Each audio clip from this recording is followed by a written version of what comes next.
इस वक्त की बड़ी खबर, अमित शाह ने तोड़ी चुप्पी। 3 बजे तक स्पीकर साहब को वो पत्र दे दे। 3 बजे से लेकर कल 3 बजे तक सभी प्रकार की चर्चा के लिए हम तैयार हैं। मैं सदन में ही बैठूंगा, सबको सुनूंगा और सब चीजों का जवाब दूंगा। सरकार के पास छुपाने के लिए कुछ नहीं है। वो भी चर्चा करूंगा कि आपने क्यों चर्चा नहीं चाहिए।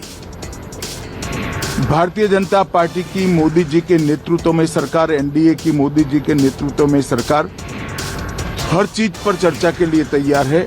संसद वो चलने दे बस।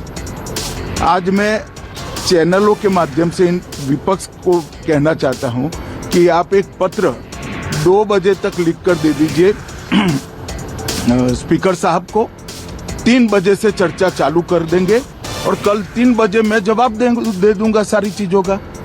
संसद में चर्चा करने के नियम बने हैं, तरीके बने हैं। अब मुझे कोई कहता है कि आप एक स्टेटमेंट दे दो। इतने गंभीर मसले पर इस तरह से चर्चा नहीं हो सकती।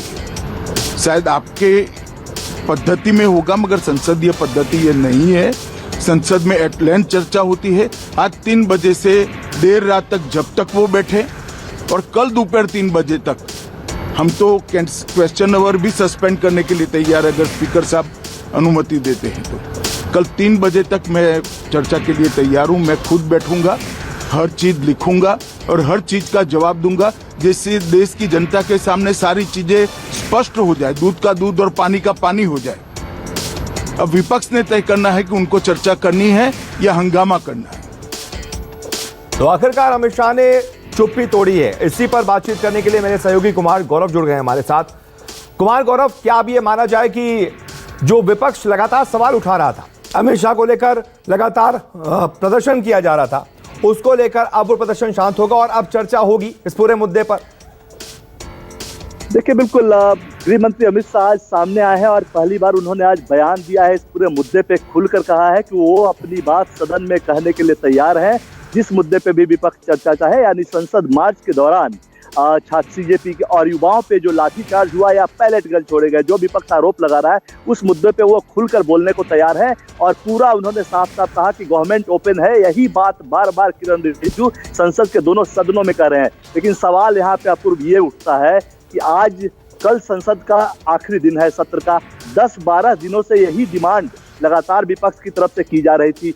तब तक सरकार की तरफ से कोई जवाब क्यों नहीं आया? आखिरी के जब 2-3 दिन बचे हैं तो जाहिर तौर पे अब गृह मंत्री भी सामने आ गए। 2 दिन से लगातार किरण रिजिजू भी बोल रहे हैं, तो जाहिर सी बात है ऐसे में इस बीच सरकार को कुछ पॉइंट्स मिले हैं। आपको याद होगा, पहले जो अटैक था विपक्ष का, वो सीधे तौर पे चंदा चोरी पे चल रहा था और छात्रों के आंदोलन पे जो पैलेट गन, लाठी चली, गोलियां चली, विपक्ष तमाम तरह के आरोप लगा रहे थे कि अब सत्र आखिरी दौर में है। और इस बीच झारखंड में बवाल हुआ, वहां छात्रों पे क्रैकडाउन हुआ, तो सत्ता पक्ष के भी हाथ में कुछ ऐसा आ गया जिससे वो विपक्ष पे सवाल उठा सकता। और जाहिर सी बात है, इसलिए 2 दिन पहले सत्ता पक्ष और विपक्ष की जब मीटिंग हुई, उसमें सत्ता पक्ष ने कहा कि वो पूरी चर्चा को तैयार है। हाँ, लेकिन यहाँ एक बात गौर करने वाली है, विपक्ष चाहता है कि आप पे जो आरोप है उस पे सीधी आप अपनी बात आए और अपनी बात को कह दें। यानी जो आरोप जंतर मंतर को लेकर लग रहे हैं, उस पे आप अपनी सफाई दे दीजिए कि गोली किसने चलवाई, लाठीचार्ज का आदेश किसने दिया। लेकिन अब सत्ता पक्ष इस पे पूरी चर्चा चाहता है। आज 3 बजे से कल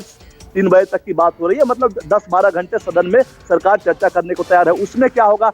देश भर में 60 साल में छात्रों के आंदोलन में क्या क्या हुआ, इमरजेंसी का दौर, जेपी आंदोलन का दौर, झारखंड में क्या हुआ, कर्नाटक में क्या हुआ, पंजाब में क्या हो रहा है, इन सभी मुद्दों पे सत्तापक्ष विपक्ष को घेरना चाहता है। उनके पास अब पॉइंट्स हैं। तो जाहिर सी बात है, ऐसी स्थिति में विपक्ष ने बैक ट्रैक किया है। असलियत ये है कि ऐसा मुझे लगता है कि कोई चर्चा नहीं होने जा रही है, क्योंकि विपक्ष को न सुनना है, न सत्ता पक्ष को कहना है। सिर्फ अपने अपने पॉलिटिकल स्कोर के लिए इस तरह की बयानबाजी की जा रही है।